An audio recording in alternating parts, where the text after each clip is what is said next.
Pankaj, health sector की बात करें तो माना जा रहा है कि इस बार 10% हेल्थ सेक्टर्स का भी बजट बढ़ाया जा सकता है, क्योंकि लोगों को सस्ता से सस्ता इलाज मिले, बेहतर सुविधाएं मिले, इससे आम पब्लिक को बड़ी राहत मिलती है। क्योंकि जो मिडिल क्लास फैमिली है, अगर देखा जाए उसका एक तबका, अगर कोई एक सदस्य उसके घर में बीमार पड़ जाता है तो उसका पूरा का पूरा बजट बिगड़ जाता है।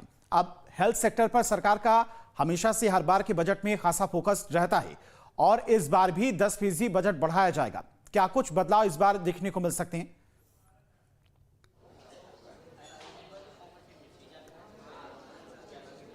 बिल्कुल, देखिए, जब हम इन्फ्लेशन की बात करते हैं, महंगाई की बात करते हैं, एक आम इंसान को जो है वो सबसे ज़्यादा जहाँ पर उसे खर्च करना पड़ता है वो होता है एजुकेशन और मेडिकल फैसिलिटीज़ को लेकर।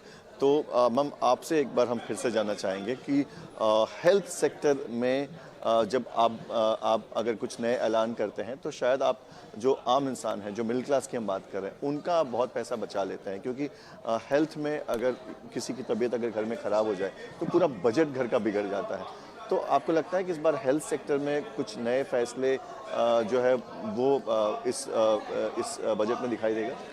डेफिनेटली न्यूट्रिशन पे फोकस किया जा सकता है। काफ़ी ग्रांट्स दिए जा सकते हैं मिडिल क्लास सेगमेंट में, जहाँ पे वहाँ पे उनको हेल्थ केयर के पॉइंट ऑफ व्यू से मोर सतर्क किया जाए, एजुकेशन दिया जाए। एंड उसके अलावा उनको क्लियरली एक कहीं ना कहीं उनको स्कीम्स के थ्रू एक बेनिफिट अगर मिलेगा वहाँ पे, तो डेफिनेटली हेल्थ केयर के माध्यम से उनकी बढ़ोतरी ऑटोमेटिकली बाकी सेक्टर्स में होएगी, तो हो सकता है। देखिए, उम्मीद बहुत सारी है। उम्मीद है कि हेल्थ सेक्टर में भी गवर्नमेंट कुछ बड़े फैसले ले सकती है।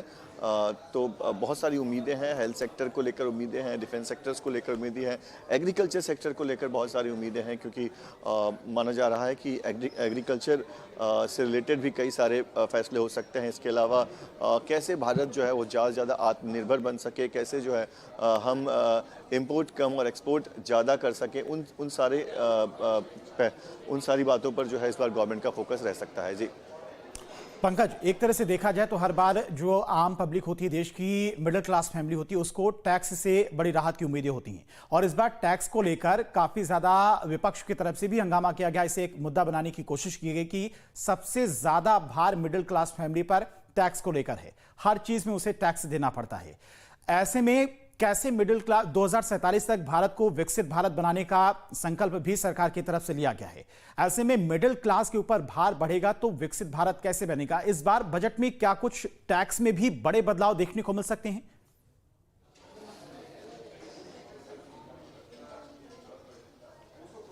बिल्कुल, देखिए, जिस तरह से पिछले बार हम सबको उम्मीदें थी, मिडिल क्लास, देश का मिडिल क्लास उम्मीद लगाए बैठा था। कहा जाता है कि जो देश का मिडिल क्लास है, जो सैलरीड क्लास है, वो बीजेपी का कोर वोटर्स है और वो बहुत सारी उम्मीदें लगाकर बैठा होता है। पिछली बार के बजट में जब इनकम टैक्स को लेकर बहुत ज़्यादा कुछ किया नहीं गया तो बहुत सारे मीम्स हम देखे थे, सोशल मीडिया पर सर्कुलेट हो रहे थे। निर्मला सीतारमण जी को जो है लगातार ट्रोल किया जा रहा था। तो मुझे लगता है कि इस बार जो है वो सरकार उस नाराज़गी को ध्यान में रखेगी। सरकार जो लोगों का जो गुस्सा बाहर आया था उसको शायद ध्यान में रखेगी। मैम, एक बार फिर से मैं आपसे बात करूँगा कि टैक्स को लेकर गवर्नमेंट इस बजट में कुछ फैसला लिए, कितना जरूरी है और क्या उम्मीद कर रही हैं आप? टैक्स को लेकर इनकम टैक्स के पॉइंट ऑफ व्यू से डेफिनेटली मेरे को लगता है कहीं ना कहीं एक ईज़ आएगा। अगर या तो 10% का रिडक्शन भी हो सकता है, नहीं तो 25% के टैक्स ब्रैकेट में 25% का ब्रैकेट 15 से 20 लाख के टैक्स ब्रैकेट में कर सकते हैं, ताकि वो ईज़ रहेगा लोगों को एंड काफ़ी कहीं ग्रांट्स भी मिल सकते हैं। जीएसटी के पॉइंट ऑफ व्यू से मेरे ज़्यादा नहीं बोल पाऊंगी, but definitely TCS corporate tax में मैन्युफैक्चरिंग को ग्रोथ देने के लिए रिन्यूएबल सोर्स ऑफ एनर्जी के पॉइंट ऑफ व्यू से वहाँ पे भी इंप्रूवमेंट आ सकता है in terms of easing out the corporate tax burden. ठीक है पंकज, आएंगे आपके पास लखनऊ से।